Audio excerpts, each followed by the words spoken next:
সুপ্রিয় শিক্ষার্থীরা, আসসালামু আলাইকুম। আজকে আমরা শৈবালবিদ্যা বা ফাইকোলজির একটি গুরুত্বপূর্ণ টপিকস নিয়ে আলোচনা করব। টপিকসটি হচ্ছে পলিসাইফোনিয়ার জীবনচক্র, লাইফ সাইকেল অফ পলিসাইফোনিয়া। পলিসাইফোনিয়ার যে ক্লাসিফিকেশন সেটা অনুযায়ী দেখা যায় যে তাদের ফাইলাম হচ্ছে রোডোফাইটা, ক্লাস হচ্ছে রোডোফাইসি, অর্ডার সিরামিয়ালিস, ফ্যামিলি রোডোমেলাসি এবং জেনাস হচ্ছে পলিসাইফোনিয়া। এটি একটি লোহিত শৈবাল অর্থাৎ রোডোফাইটা পর্বের উদ্ভিদ। আমরা এখানে পলিসাইফোনিয়ার কিছু বৈশিষ্ট্য দেখতে পাচ্ছি চিত্রের সাহায্যে। এদেরকে পার্শিয়াল প্যারাসাইট বলা হয়ে থাকে কারণ এরা সাধারণত অন্য কোনো উদ্ভিদের উপরে জন্মায়, অন্য কোনো শৈবালের উপরে জন্মায়। এই কারণে তাদেরকে আমরা পার্শিয়াল প্যারাসাইট বলে থাকি এবং তারা তাদের গোড়ার দিকে রাইজয়েড থাকে। সেই রাইজয়েডের সাহায্যে যে উদ্ভিদের উপরে জন্মায় তাদের থেকে কিছু পুষ্টি গ্রহণ করে থাকে। এদের লেন্থ সাধারণত কয়েক সেন্টিমিটার পর্যন্ত হতে পারে। এরা ব্রাঞ্চড বা শাখান্বিত, এদের প্রচুর পার্শ্বীয় শাখা থাকে। এদের সেকশন করলে যে বৈশিষ্ট্যগুলা খুব গুরুত্বপূর্ণ বৈশিষ্ট্য আমরা দেখি, একটা হচ্ছে সেন্ট্রাল সাইফন, যে কেন্দ্রের মধ্যে থাকে সেটাকে আমরা সেন্ট্রাল সাইফন বলে থাকি। আর এটা চারপাশে যে নলাকার কোষগুলা থাকে সেগুলাকে পেরিসেন্ট্রাল সাইফন বলা হয়ে থাকে। অর্থাৎ পেরিসেন্ট্রাল সাইফন হচ্ছে যে সেন্ট্রাল সাইফন বা কেন্দ্রীয় সাইফনের চারপাশে যে নলাকার কোষগুলা থাকে। কোন কোন পলিসাইফোনিয়াতে দেখা যায় যে তাদের যে পরিধির দিকে এই সাইফনগুলোর পাশে কিছু কর্টেক্স সেল তৈরি হয়ে থাকে, কর্টিক্যাল সেল তৈরি হয়ে থাকে। এগুলোকে আমরা কর্টিক্যাল কোষ বলে থাকি বা কর্টিক্যাল সেল বলে থাকি।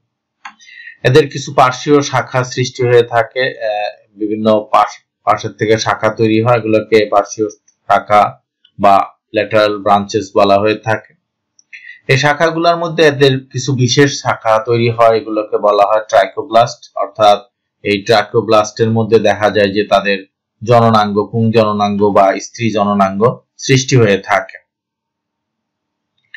এই হচ্ছে মোটামুটি এদের বৈশিষ্ট্য। এদের বৃদ্ধিটা সাধারণত এপিক্যাল সেল বা শীর্ষস্থ কোষের মাধ্যমে হয়ে থাকে সেটা, এবং এদের যে কোষগুলা হচ্ছে নলাকার কোষ এবং একটা কোষের সাথে আরেকটা কোষ পিট কানেকশন বা ছিদ্র দ্বারা যুক্ত থাকে। এটা একটা বৈশিষ্ট্য এদের মধ্যে। এই হচ্ছে মোটামুটি এদের বৈশিষ্ট্য। এখন এদের জীবনচক্র আমরা আলোচনা করব। আমরা যে চিত্রটা দেখতে পাচ্ছি, আমরা যদি এদের দেখা যায় যে এদের দুই ধরনের গ্যামেটোফাইটিক দেহ থাকে। একটা হচ্ছে ফিমেল গ্যামেটোফাইট আর একটা হচ্ছে মেল গ্যামেটোফাইট। গ্যামেটোফাইট হচ্ছে এন, অর্থাৎ তাদের এক সেট ক্রোমোজোম থাকে। এক সেট ক্রোমোজোম থাকলে তাদেরকে আমরা হ্যাপ্লয়েড বা গ্যামেটোফাইটিক উদ্ভিদ বলে থাকি। তা আমরা যদি এই ফিমেল গ্যামেটোফাইট থেকে এই জীবনচক্রটা আলোচনা শুরু করতে পারি। এই ফিমেল গ্যামেটোফাইটের মধ্যে দেখা যায় যে তাদের যে স্ত্রী জননাঙ্গটা তৈরি হয় সেটাকে কার্পোগোনিয়াম বলা হয়ে থাকে। সেই কার্পোগোনিয়ামের মধ্যে দেখা যায় যে ডিম্বাণু সৃষ্টি হয় বা এগ সৃষ্টি হয়। আর অপর পাশে মেল গ্যামেটোফাইট যেটা আছে, এই মেল গ্যামেটোফাইট থেকে দেখা যায় যে তারা, আমরা যদি তিন নম্বর যদি চিত্রটা দেখি তাহলে এটা মেল গ্যামেটোফাইট। এই গ্যামেটোফাইটের মধ্যে দেখা যায় যে তাদের স্পারমাটেনজিয়া তৈরি হয়। স্পারমাটেনজিয়াল ক্লাস্টার অর্থাৎ গুচ্ছাকার এগুলা তৈরি হয় বা এগুলাকে সোরাসও বলা হয়ে থাকে। এবং এই স্পারমাটেনজিয়ার মধ্যে অসংখ্য যে কোষগুলা হ্যাপ্লয়েড কোষ তৈরি হয় সেগুলোকে আমরা স্পারমাটিয়া বলে থাকি। তো স্পারমাটিয়া গুলা দেখা যায় যে শুক্রাণুতে পরিণত হয় এবং সেগুলা সচল। এই সচল কোষগুলাই দেখা যায় যে তারা এই ডিম্বাণু যেখানে থাকে অর্থাৎ কার্পোগোনিয়ামের মধ্যে, এই কার্পোগোনিয়ামের মধ্যে ডিম্বাণু থাকে, সেই ডিম্বাণুর কাছে তারা আসে এবং সেখানে যৌন মিলন ঘটে বা নিষেক ঘটে। তো এটা হচ্ছে 6 নম্বর ধাপ। 7 নম্বর ধাপে আমরা দেখি যে এই শুক্রাণু অর্থাৎ স্পারমাটিয়া এবং এখানে কার্পোগোনিয়া যেটা আছে, সেই কার্পোগোনিয়ামের মধ্যে যে ডিম্বাণু থাকে তার সাথে মিলন হয়ে এখানে জাইগোটটা সৃষ্টি হয়। যে জাইগোটটা সৃষ্টি হয় কার্পোগোনিয়ামের মধ্যেই সৃষ্টি হয়ে থাকে জাইগোট, অর্থাৎ এই জাইগোটটা কার্পোগোনিয়ামের মধ্যেই থাকে। এবং এই কার্পোগোনিয়াম বা জাইগোট যেটা আছে সেই জাইগোটটা দেখা যায় যে এখান থেকে অক্সিলারি সেল ডেভেলপমেন্ট হয়, অর্থাৎ 8 নম্বর ধাপ যেটা আমরা বলি যে অক্সিলারি সেল বা সহায়ক কোষ এখানে বিকশিত হচ্ছে। এবং এখানে বিকশিত হয়ে দেখা যায় যে 9 নম্বর ধাপে আমরা যেটা দেখি যে এখানে কার্পোস্পোরাঞ্জিয়া তৈরি হয়। এবং এই কার্পোস্পোরাঞ্জিয়া একটা থলি যার মধ্যে কার্পোস্পোর তৈরি হয়ে থাকে। এবং এগুলা হচ্ছে যে এখানে এই যে জিনিসটা উল্লেখ করা দরকার সেটা হচ্ছে যে এখানে এই ডিম্বাণু সেটাও হ্যাপ্লয়েড ছিল, এখানে স্পারমাশিয়া বা শুক্রাণু এগুলো হ্যাপ্লয়েড ছিল, তারা মিলিত হওয়ার পরে যখন জাইগোট তৈরি হয় সেটা হচ্ছে ডিপ্লয়েড। অর্থাৎ ডিপ্লয়েড টা যাত্রা শুরু করে জাইগোটের মাধ্যমে এবং সেখান থেকে অক্সিলারি কোষ ডেভেলপ হয় এবং সেই অক্সিলারি কোষ থেকে কার্পোস্পোরাঞ্জিয়া সৃষ্টি হয় এবং সে তার মধ্যে কার্পোস্পোর সৃষ্টি হয়। এগুলো সবই হচ্ছে ডিপ্লয়েড অবস্থায় আছে, অর্থাৎ এগুলোকে আমরা স্পোরোফাইটিক দশার মধ্যে আলোচনা করতে পারি। এরপরে এই কার্পোস্পোরাঞ্জিয়া থেকে কার্পোস্পোর গুলা বের হয়ে আসে, এটা হচ্ছে 10 নম্বর ধাপ আমরা যদি বলি যে কার্পোস্পোর নির্গত হচ্ছে। এই কার্পোস্পোর থেকে বিকাশের মাধ্যমে একটা উদ্ভিদ সৃষ্টি হয় বা শৈবালের দেহ সৃষ্টি হয়, সেটাকে আমরা টেট্রাস্পোরোফাইট বলে থাকি।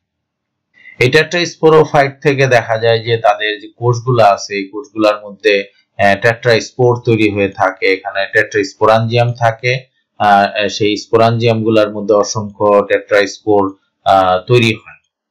এই যে টেট্রাস্পোর দেখা যায় যে তারা মায়োসিস কোষ বিভাজনের মাধ্যমে তৈরি হয়। এই মায়োসিস কোষ বিভাজন যেটা আছে আমরা দেখি টেট্রাস্পোরাইট 11 নম্বর ধাপ ছিল, 12 নম্বর ধাপে আমরা দেখি যে এই টেট্রাস্পোরাঞ্জিয়াম গুলার মধ্যে প্রত্যেকটার মধ্যেই 4টা করে টেট্রাস্পোর তৈরি হয়, মায়োসিস কোষ বিভাজনের মাধ্যমে তৈরি হয়।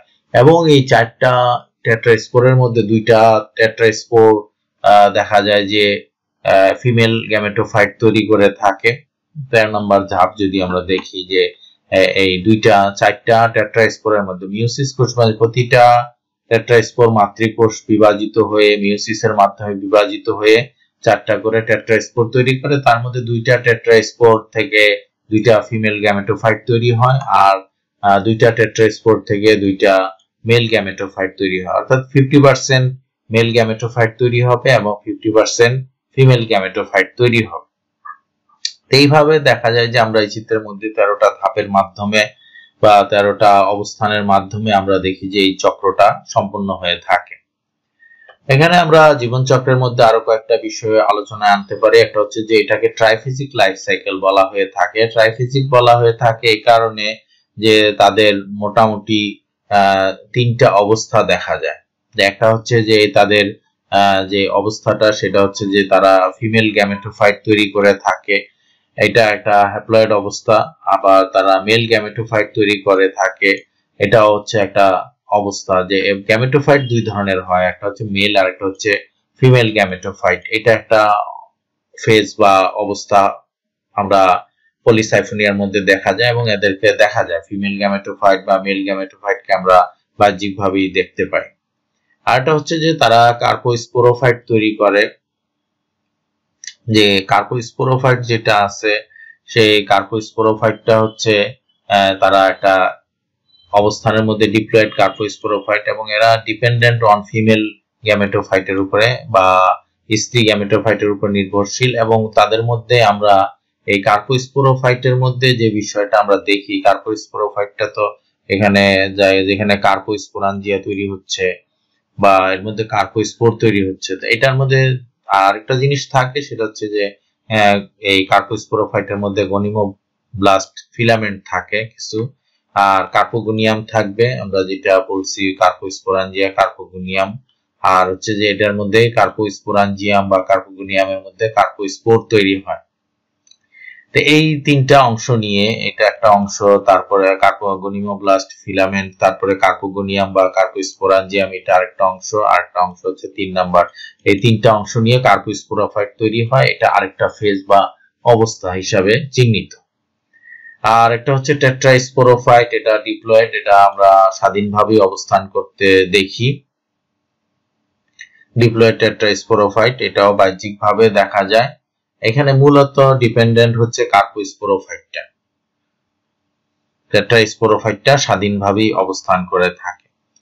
আর একটা জিনিস হচ্ছে যে এখানে আমরা দেখি যে এই যে আমরা একটা এখানে নীল রেখা দেখতে পাচ্ছি, নীল রেখার ভিতরে যে অংশগুলো আছে অর্থাৎ এই যে এখানে যে নিষেক হলো, নিষেকের পরে যে জাইগোট তৈরি হয় এখানে 2n, তারপরে অক্সিলারি সেল ডেভেলপমেন্ট হচ্ছে জাইগোট থেকে, তারপরে কার্পোস্পোরাঞ্জিয়া বা কার্পোস্পোর তৈরি হচ্ছে, এগুলো সব 2n অবস্থায় আছে। তারপরে এখান থেকে কার্পোস্পোর তৈরি হচ্ছে সেটাও 2n বা ডিপ্লয়েড অবস্থায় আছে। এখান থেকে যে টেট্রাস্পোরোফাইট তৈরি হচ্ছে সেটাও দেখা যাচ্ছে যে 2n অবস্থায় আছে। এরপরে এই মিওসিসের মাধ্যমে মূলত হ্যাপ্লয়েড দশা, অর্থাৎ এই যে নীল রেখা যেটা আছে রেখার বাইরে যে অংশগুলো আমরা দেখতে পাচ্ছি এগুলা হচ্ছে সবাই হ্যাপ্লয়েড অবস্থায় আছে। বাইরের গুলা সব হ্যাপ্লয়েড অবস্থায়, আর নীল রেখার ভিতরের গুলা হচ্ছে সব ডিপ্লয়েড অবস্থায় আছে। অর্থাৎ তাদের জীবন চক্রের মধ্যে দুইটা দশায় আমরা দেখি, এটাকে আমরা হ্যাপ্লো-ডিপ্লোবায়ন্টিক লাইফ সাইকেলও বলতে পারি এই কারণে। এই ছিল মোটামুটি পলিসাইফোনিয়ার আলোচ্য বিষয়টা।